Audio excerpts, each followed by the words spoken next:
Ay, magandang umaga po mga katimlintek, mga kabiyahero. So ito po yung performance ng ating bagong unit. Hindi na po natin kinakailangan pang mag-overlay. So sa bayan pong nagagamit yung front and rear camera, mga kabiyahero. So hindi na natin kinakailangan magkonsumo ng oras pag-i-edit. So, nandito po tayo ngayon sa Caloocan at tayo po ay nakatakdang magtungo ng Subic para sa isang overnight trip, mga kabiyahero. Kaya lang yung 5:30 pong usapan ay mukhang malabo. Hindi pa ho napupuno yung ating bus hanggang sa ngayon. So kinakailangan pa rin po nating maghintay-hintay.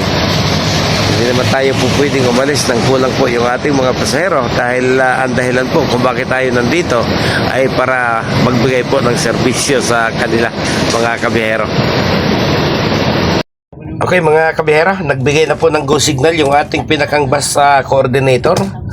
Yun ho palang dalawang bus sa likod na hindi po natin kakumpanya. Bagamat sa Subic din po ang punta at dito po yung kanilang reporting ay mga senior citizen naman po yung kanilang mga pasahero. Ito po sa atin ay mga manggagawa po sa iba't ibang kooperatiba dito sa Caloocan City. So tara, at tayo po ay aalis na. Pero meron akong bagong labas. Wala na. Balak niyo pa si mama. Dalawang. Kontakalhan niyo mo utang ko sana. Iba rin po yata ang hotel nila, di ba? Magkakatabi lang yan isang organization.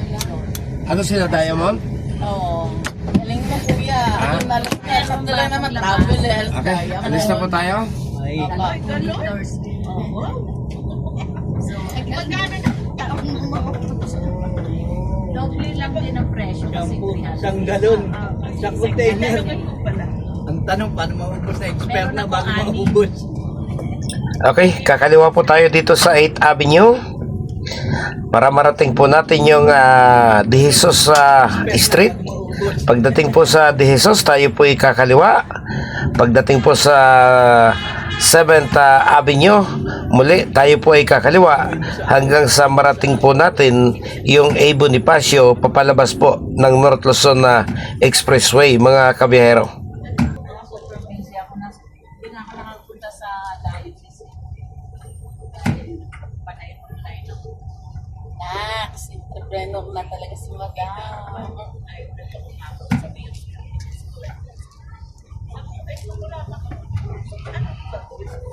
Balik natin bukas, dito tayo magbababa sa kabila. Masikip doon. Ikaw bahala, Mano. Opo.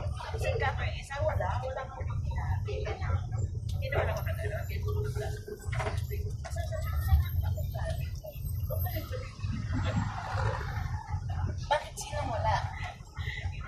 Doon sa may sa bibig. Sino si Dexter? Hanapin nyo lang si Dexter. Alam na ni Dexter yun. Lumiko-liko ka pa ate. Gumamit pa ng picture. Si Dexter na lang yun. Dexter ang pa. Gumamit ng picture. Kaya naman pala. May sa picture ka dumaan eh. Sa kuya, office mo sa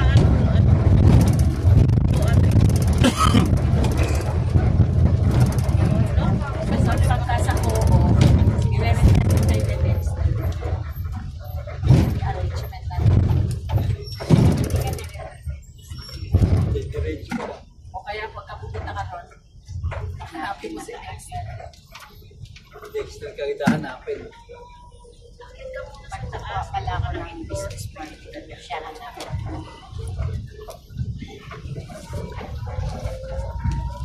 Siya isa. At tumutulong sa co-op si Dexter, si Alan, yan.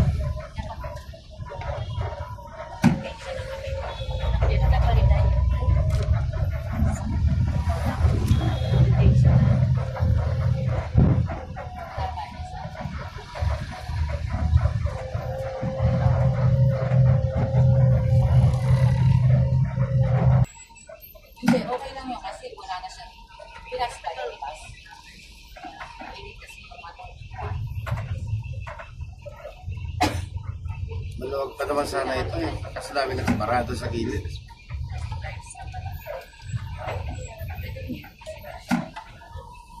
Yan ang parada. Nagmana ka mas.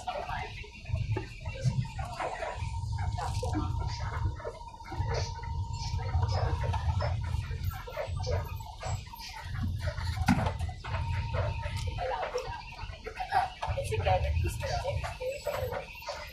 binigyan mo si Oo, ma'am.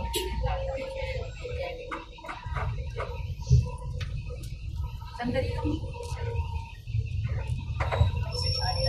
Sandali lang. Yung nuts. Grabe. Uy, go. Salamat natin. Nakain. Hotel, usok.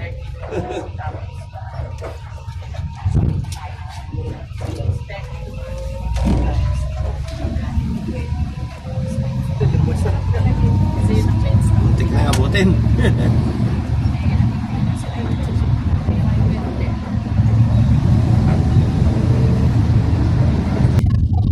Okay, papasok na po tayo ng North Luzon Expressway at ayun po yung kanyang toll plaza. Natatanaw na po mula dito sa ating kinalalagyan mga kabiyahero.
So tulad po ng madalas nating gawin at nakagawian na bago po dumiretso yung biyahe patungo ng Subic, magsasagawa po tayo ng maiksing stopover dito po sa loob ng isang total gas station sa loob ng North Luzon Expressway bago po tayo tumuloy-tuloy sa ating biyahe mga kabiyahero. Pagkatapos po ng ating maikling stopover nandito na po, tuloy-tuloy na po yung ating biyahe at papasok na po tayo ng SCTEX or yung Subic Clark Tarlac Expressway mga kabihero. So yung pong natatanong natin sa harapan, yan po yung napakalawak na lugar ng Clark Field City. Nandyan din po yung Clark International Airport mga kabihero.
Okay, ilang metro po mula dito ay dito na po magtatapos yung ACTEX mga kabihero. So siguro pagkatapos po nating lumampas doon sa Toll Plaza ay dito na rin po muna ako magpapaalam sa inyo mga kabihero. Salamat po sa pag-angkas nyo sa biyahe kong ito. Sa mga susunod po na araw ay akin naman pong ipakikita sa inyo yung mula po doon sa pagpasok ng mismong Subic Bay Freeport Zone at pagbagtas po natin doon sa kanyang pinakang commercial district.